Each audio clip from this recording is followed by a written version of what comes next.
Hello, my dear friends. How are you doing? Hope you are having an amazing day and not having to deal with drama. Ready for new stories I have for you today? Let's go to the first one. And don't forget to listen to the end of the story, guys, to hear my insights. Enjoy the stories. And don't forget to like and subscribe. And of course, don't forget to leave a comment. I'm typing this on a throwaway and with hands that won't stop shaking. Partly from anger, and partly from that hollow sadness you feel after a blow that lands deeper than you thought possible. I'm 25, male, a software engineer in London, with what most people would call a good life. Secure job at a big tech company, a girlfriend who laughs at my stupid Star Wars references, and, until 48 hours ago, a relationship with my family I believed was unbreakable. My dad died when I was 14. They call it sudden cardiac event on the paperwork, but it felt like the universe unplugged itself while we were eating spaghetti bologna. He slumped forward, fork still in hand. My mom screamed. I tried CPR while waiting for an ambulance that arrived too late. That sound, that half gasp, half rattle, still punches me awake some nights. After the funeral, truth spilled quicker than the casseroles neighbors kept bringing. Dad had been propping up a failing construction firm with loan after loan. Second mortgage, maxed out credit cards, high-interest, short-term business funding he never told Mom about. By the time the dust settled, the house was worth less than the debts it secured. Mom sold it to clear the worst, then began a nomadic nightmare of trying to keep a roof over our heads on her supermarket cashier wages.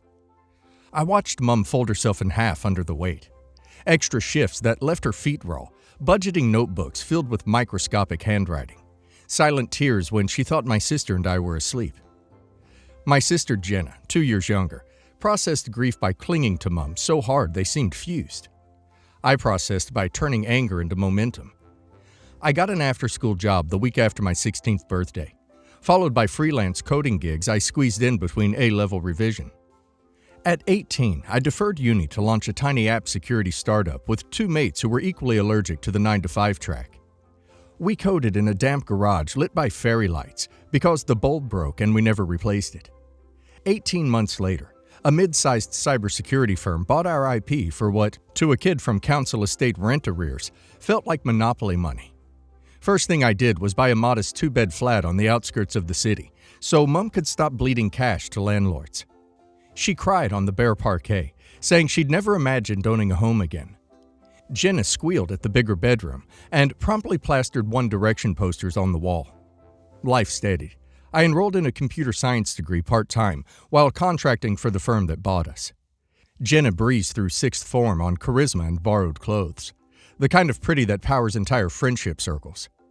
Mom's shoulders loosened. We formed an odd but functional household. I covered bills, Mom handled food, cleaning, gentle nagging about vitamin intake.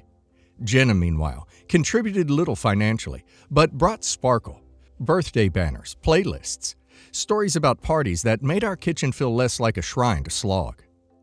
2 years ago, Jenna introduced us to Alex, her boyfriend who looked like he'd stepped off a Love Island set. All veneers and protein shake.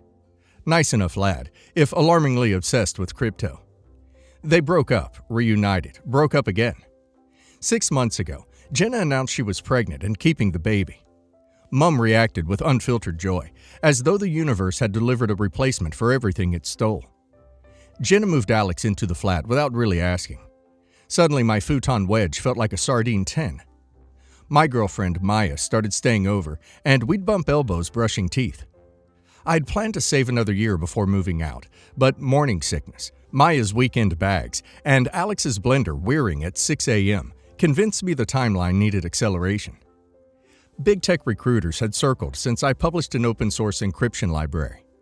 In January, an FAANG-adjacent company dangled a salary that looked like a typing error. I jumped. The sign-on bonus was enough for a decent deposit, and last month, after endless mortgage hoops, I completed on a bright one bed in a new build 15 minutes walk from the office. It's not huge, but the balcony overlooks the Thames, and the walls don't smell like damp toast. I told Mom and Jenna I'd still cover the old flat's bills. Everyone seemed thrilled. Fast forward to 2 nights ago. I'd booked a table at Mom's favorite Lebanese place to celebrate. Halfway through meze, Jenna kept glancing at Mum like they were silently rehearsing lines. Finally, Mum cleared her throat, reached across to squeeze my hand, and said she had a sensible proposal. Her voice adopted that too soft register adults use when negotiating with toddlers near tantrum. She said, given Jenna's situation, it made perfect sense for me to transfer ownership of the new apartment to Jenna and the baby. I laughed, waiting for the punchline. Mom looked wounded. Jenna burst into tears. I froze mid-chew. Mom repeated that I could manage fine staying in the old flat with Maya. Surely 2 bedrooms is more than you need right now, whereas Jenna required stability for the baby. I pointed out that Alex lived there too, so head count was equal. Mom countered that my income allowed endless future opportunities.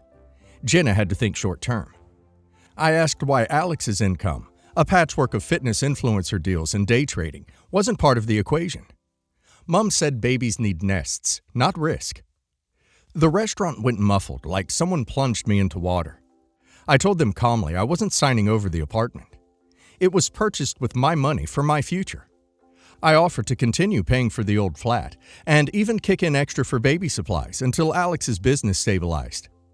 Jenna's face crumpled, as if I'd snatched the pram from her hands. Mum's lips thinned. She said, I can't believe you'd put your selfishness before your unborn nephew. I said I'd spent the past decade putting family first. She said apparently that success had gone to my head. I said the request was unreasonable. She said, voice shaky but sharp, if you don't help your sister when she needs you most, you're no son of mine. That sentence felt like a slab of ice down my spine. The table fell silent, except for the clink of cutlery at neighboring tables. Maya placed her hand on my knee under the table, grounding me. I asked Mum if she was serious. She said she'd never been more serious. Family supports each other, she added. I replied, family also respects boundaries. Jenna muttered something about me having no idea what it's like to carry a child. I admit, I snapped then. Something sarcastic about responsible contraception and Alex's NFT habit. And Maya squeezed my knee so hard it bruised. I paid the bill and left. Every single pound of that overpriced meal came out of my pocket, like every bill for the last several years. When I got home, I sat on the edge of my bed for 20 minutes, staring at the floor with my shoes still on. Maya was quiet beside me, letting me process. Eventually, I opened my phone and sent a message to my mother. It was short. I told her that she and Jenna would need to find another place to live within the next month. I would no longer be subsidizing behavior that had become, frankly, greedy and entitled. I said I'd pay the bills for 1 more month to give them time.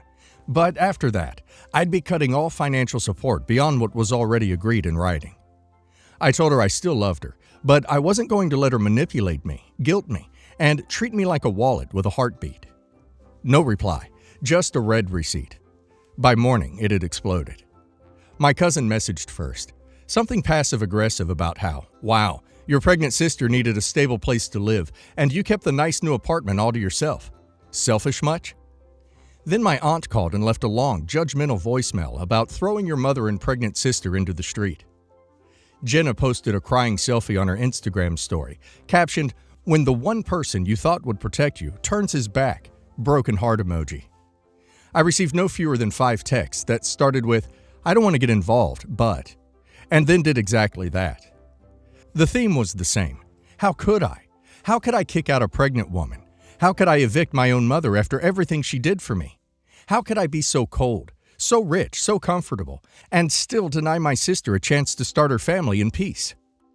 No one mentioned that the apartment was mine, that I'd worked since I was 16, that I'd carried this family on my back through debt and grief and years of struggle while Jenna went to parties. No one mentioned that my only crime was not handing over something I earned, something I bought for myself, to someone who expected it like it was owed. Suddenly, I was the villain, the selfish one, the ungrateful son, the cold brother. Maya told me not to read the messages, but I did, all of them. I watched the narrative shift in real time, from our hero who saved the family to the traitor who abandoned them the second he made it. They rewrote the story overnight.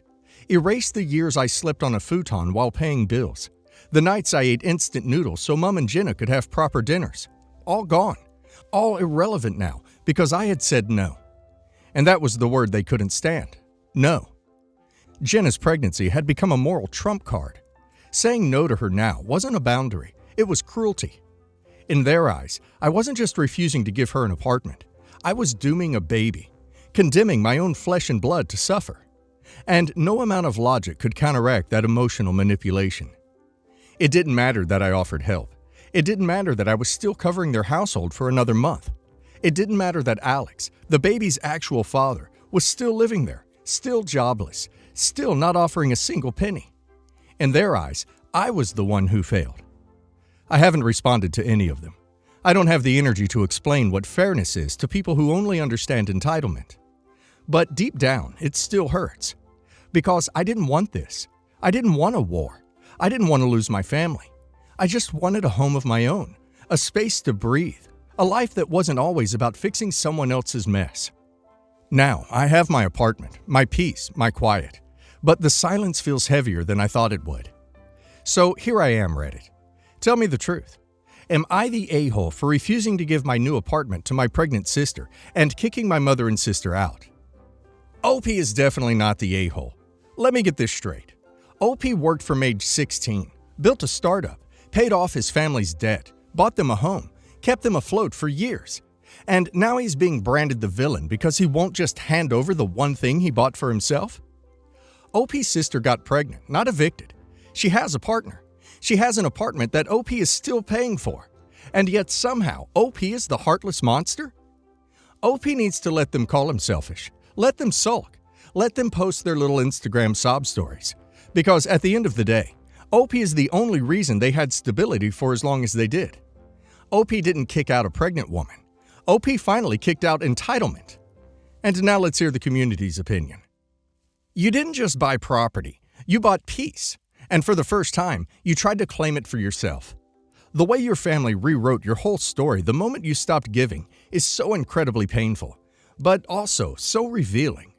You were never their son or brother. They saw you as a provider first, person second. I can't imagine how hard it was to hit send on that message. But from one oldest child to another, you did the right thing. It's okay to choose yourself now, not the a-hole. Not the a-hole. Your sister got pregnant, not disabled. She's not owed a free apartment just because she had unprotected S and cries on Instagram. And your mom. You're no son of mine because you didn't hand over your apartment? That's not love. That's manipulation. You didn't evict anyone. You gave them 30 days, continued paying their bills, and still they spat in your face. Let them figure out their lives like you figured out yours, with hard work and no handouts. Not the a-hole, but I can hear how heartbroken you are. And that's what makes this so tragic. You didn't want to cut anyone off. You just wanted a future that didn't revolve around solving everyone else's problems. You gave them everything, and the first time you said no, they treated you like you were nothing. Don't doubt yourself. Don't go crawling back. People who truly love you don't demand your sacrifices. They respect your boundaries. So, 18 female, dad, 45 male, and I have lived together since my mom passed away 7 years ago. They bought a house together, and after she passed, I inherited her half of the house. Next year, I'm moving out for college, and my dad's fiancée, 39, her daughter, 14, and their dog, 2 male, are moving in. Our house has 3 floors. My room's on the 2nd floor. I chose it specifically because it has many windows, and I like light. I was also able to make it so that not only it could become my safe haven, but my cats, 6 female, as well. The 3rd floor has an independent bathroom, is separated into a floor with only 1 window, and another one that could work out as sort of a game room or office, with a little nook on the side that we padded. I assumed that my stepsister would be moving there since it's bigger. She would have her own bathroom, and that nook is perfect for their dog, who likes small places much more than my cat. When I was packing up my things to start the move, my dad started bringing in boxes. I asked what they were, and he said they were my stepsister's things, that he was putting them there for when she moved into my room. I tried to keep as calm as possible, asking him why he didn't consult me about this since it was my room, and wouldn't it be better for her to stay in the other room? He said he didn't talk to me because it was his house, and I'd be leaving anyway. So I reminded him that I was in fact co-owner of the house, that I'd still be coming back, and that this room is my cat's safe haven, who would have to stay here since I can't have her at the dorms, And I don't want to disrupt her even more than she already would be with a dog in the house. She doesn't like dogs. My dad scoffed and said if I wanted to pull that card, I should have been paying bills. And I completely blew up. I told him that while I didn't pay bills, I cleaned, cooked, and did laundry on my own for 5 years while working a 60-hour week for school so I could get a full ride scholarship, which I did. I told him that without me, this house wouldn't even be livable, and that he can't just dismiss that. He said none of that matters now since I'd be moving away, so I did something that I'm not sure I should have done. I went out the next day and used some money I had saved up to buy security cameras, installed them in my room. Then I went to my dad. I showed him the live feed and said that stepsister would not be moving into my room, and my room wouldn't be disturbed, or I'd evict my stepmother and stepsister. Legally, I can't evict them, but I can evict them if my cameras are removed. They get evicted. If they do not comply, they get evicted. My dad was fuming, called me an a-hole, and accused me of wanting to ruin his happiness. I feel like I may have gone a tad too far here. Am I the a-hole? Not the a-hole. One of the main concerns reading this was that your cat would be safe while you're away. It doesn't sound like he cares very much for you, so it seems reasonable that they wouldn't take care of your cat. So, in that respect, the cameras seem like a good idea. Your dad seems like a jerk. Paying bills is one thing, sure, but that doesn't negate the legality of your ownership. I do recommend, however, that you start contributing as much as you can, if you're able, so that he can't use that against you. Side note, do you have anyone that you can trust to come in and check on your cat regularly while you're away? Not the a-hole. Why would anyone think it's okay to move someone else into your room without even asking you, especially when there's another available room? Sell the house, take your half of the money, and move on with your life. Not the a-hole, and I'm pissed on your behalf. Just because you'll be at college, it does not mean you will never be coming home again. Holidays, summers, etc. That house is your home, and your room is your room. I don't understand your dad. Does he not consider you a part of this family anymore? You're going to college, not the ends of the earth. I'm in the minority, apparently, where I do not know a single family that switched or took away their kids' room when they went to college. My kids kept their room exactly as they left them. I don't see the big deal with stepsister taking the other room. You know, the unoccupied one, with her own bathroom to boot. You need to have a convo with all three of them and let them all know, in no uncertain terms, that your room will remain your room and stepsister can take the empty one. Edit. I gave my stepmother a call because we've always been civil before this and explained the situation to her because I didn't want to deal with my dad as of now. Both her and my stepsister understand my side completely and told me they weren't made aware of this. My stepsister has admitted she's always planned to move upstairs since her dog likes it, and she enjoys the independence and extra privacy she would have, especially since she has anxiety and often needs time to just be alone and recharge. If they move in, she's going to have a serious talk with my dad. It won't be on his terms. She said that in the event that the move happens, they'll make sure that my cat is well taken care of and my room is left undisturbed. I kind of feel guilty for assuming they knew already, but I feel much better now knowing that they're on my side. Edit 2. All four of us had a talk together. He was still being weird, but a bit less if that makes sense. Maybe because he was being confronted by all of us. Stepmother and stepsister agree to move in still, although they've put themselves on a trial run and will keep paying rent on their other apartment until the end of the year, when their lease runs out, instead of breaking the lease right away. We've scheduled an appointment at a therapist for early next week, soonest we could get, to try to work through this. As I've said in my comments, this attitude really came out of the blue for him, and maybe a therapist can help him deal with everything better. I gave my stepsister a tour of my room and explained how to take care for my cat, then told her if she needed anything for my room while I'm away, just give me a call. Then we went upstairs and I helped her make her plans to customize her room, since I did it once already and she had no idea where to start off. We should be okay. I hope therapy will help. I, 26 male, am married to Freya, 25 female, and we are expecting a baby together. My sister-in-law Molly, 24 female, is the golden child in my wife's family. My wife has mentioned that to me before, and she doesn't speak to her parents very often, or her sister for that matter. My experiences with Molly have been interesting to say the least. When I first met her, she asked me intrusive questions about money, etc. We left because she wouldn't stop. She judged my dad for having me as a single dad by choice, using a surrogate. That was after she called me a liar, insisted that I had a mom, and when she accepted that it was just my dad and me, She insisted I must have been adopted by him. She called him selfish, said he was a bad father, all kinds of things. We left then too because she again would not stop saying that crap. She always believes she can tell people what to do, and they should listen because she thinks she knows best on everything. Some other things she has said to me, argued with me over. She told me I should hate my dad for intentionally being a single dad. She said my dad was a stupid a-hole who picked a dumb name for me. She told me I should demand the surrogate who gave birth to me should step up and be my mom. She told me I should change my name to James or Christopher and have a normal surname.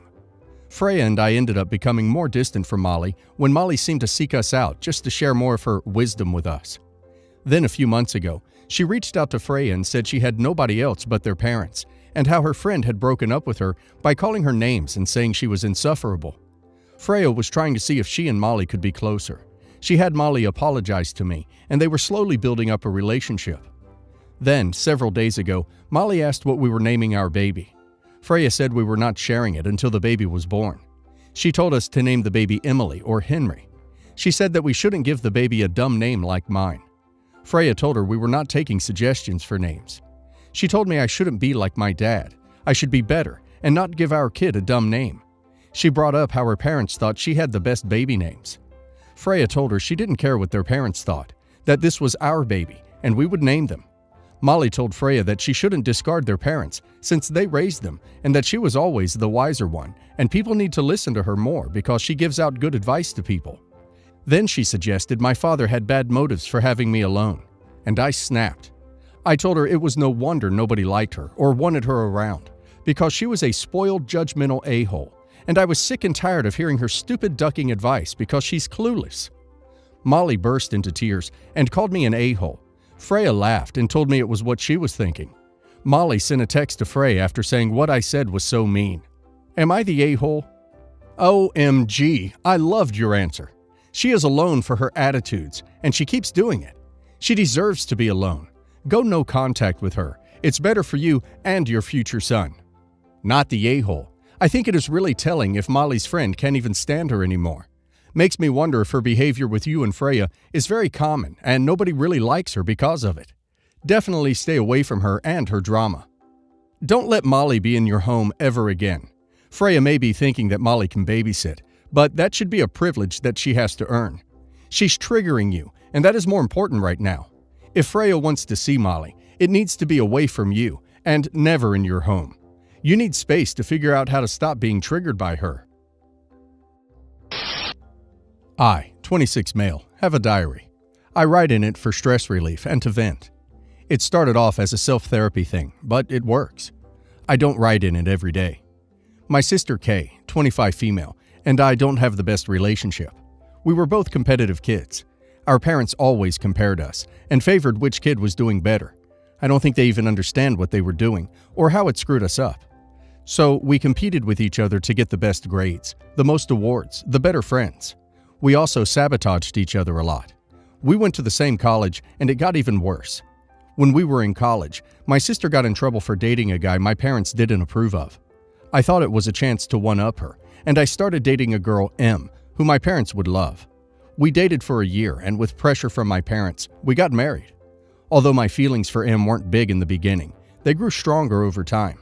I can confidently say that she is the love of my life, and I would be nothing without her.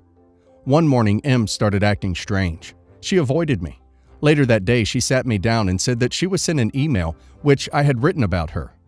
She showed it to me, and it was screenshots of my diary. In it, I called M boring, weird, a bit of a loser, and a freak. How I didn't want to marry her, but my parents insisted. M said she thinks it's my sister and asked me to confirm. I called my parents and asked them to call Kay for a family meeting. I asked around, and nobody else had gotten an email with my diary entries, which was worse.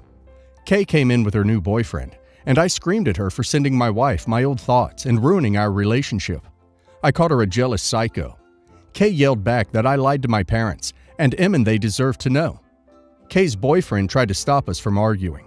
We got into a shouting match. My parents are furious with us both and banned us from speaking about what happened, but I think I didn't do anything wrong. Am I the a-hole? Everyone sucks here, except for your wife. What a mess. Okay, you suck for willingly provoking your sister, and for letting this little feud between the two of you last into adulthood. Your sister sucks for willingly provoking you, and for letting this little feud between the two of you last into adulthood. She also sucks for reading something that was supposed to be private, and for sending it to your wife, an innocent third party in this dumpster fire of a situation. She also sucks for digging up the past to use against you years later. How did she even get a hold of your diary anyway? Things like that are usually kept hidden for this very reason. Your parents suck for apparently knowing about this feud between you and your sister and letting it last into adulthood. They should have shut this down when you were children. Everyone sucks here, except for your wife, and I guess Kay's boyfriend. Your sister's an a-hole for engaging in this immature, petty sibling rivalry into adulthood, and is even a bigger a-hole for deliberately hurting your wife's feelings just to get to you. You are an a-hole for engaging in this immature, petty sibling rivalry into adulthood, and are an even bigger a-hole for going as far as dating and later marrying a person you didn't even like, solely to one-up your sister. It's great you now claim to love your wife, but what you did to her was dishonest and cruel. Something out of a ducking Jane Austen novel. If Jane Austen had lived in the OC in the 2000s. The least you owed her was honesty, and you couldn't even do that. Your parents are a-holes for encouraging this immature, petty sibling rivalry well into their children's adulthood, and for continuing to engage in it today. Furthermore, you are an a-hole for calling a family meeting. Why the hell didn't you confront your sister in private? Don't worry, I know the answer. Because you saw this as another opportunity to make her look like crap in front of your parents and victimize yourself. You all need therapy, and your wife deserves so much better than you. Your poor wife. To be called boring and to know you only dated and married to one-up your sister will destroy any and all love she has for you. I will say your sister sucks for reading your diary, but not for telling your wife what you think about her. She now knows the marriage and relationship is based on lies and some stupid competition. Your family and you are all nuts and need serious help. Everyone sucks here, but your poor wife. I, 24 female, got my first apartment without roommates a couple months ago. I finally got my stuff settled in last month, and I decided I'd invite my mom and stepdad over to celebrate me having my first home. I should bring up, however, that I hate my stepdad's guts, and always have. My stepdad came into my life less than 6 months after my dad died when I was 6. He was the classic gruff, stoic stepdad who never smiled and seemed to think that affection was a waste of time. He enforced a ton of very strict rules, many of which he admitted he didn't have a reason for, apart from enforcing discipline. I wasn't allowed to listen to any music he didn't approve of or like, which ended up being most music I liked. I wasn't allowed to have any friends over. I wasn't allowed to wear anything that showed my shoulders, thighs, or stomach. Nobody was allowed to have the TV on during dinner. These are just a few of the rules he had, and he doesn't drink or allow anyone in the house to drink, even me after I was 21. On the suggestion of one of my best friends, I decided to turn dinner into a chance to show him he can't control me anymore, by breaking as many rules as I could. I invited said friend to come to dinner as well. I warned them in advance we'd have extra company. So I wore a cropped tank top and this skirt that's 3 inches away from being a miniskirt. I bought some wine for myself, my friend, and my mom. I had the TV on for all of dinner, as well as this song I always loved that he never let me listen to. It's not inappropriate. It doesn't even have lyrics. He was visibly uncomfortable the entire time, but didn't make any comments besides, "You really need to figure yourself out." My mom said nothing, and even had some of the wine, but called me the day after. She said I was just being petty, and I should just let bygones be bygones, or stop speaking to him. I planned to do that, but first I wanted to show him how he doesn't own me. Not the a-hole. I, for one, think this move was glorious. Do follow through on your plan to stop speaking to him after this, though. He sounds intolerable, as well as intolerant. You were being petty, but potentially to a purpose. You have, without needing words, enforced their understanding of your independence. Power move, not the a-hole. Not the a-hole. Tell him to figure himself out. Ask if he knows why he needed to control a child who'd lost their father to make him feel like a big man. Your mom shouldn't have let him impose so many rules on you. It was her house, too. Her advice is just stop speaking to him. Isn't she upset that he was so harsh with you?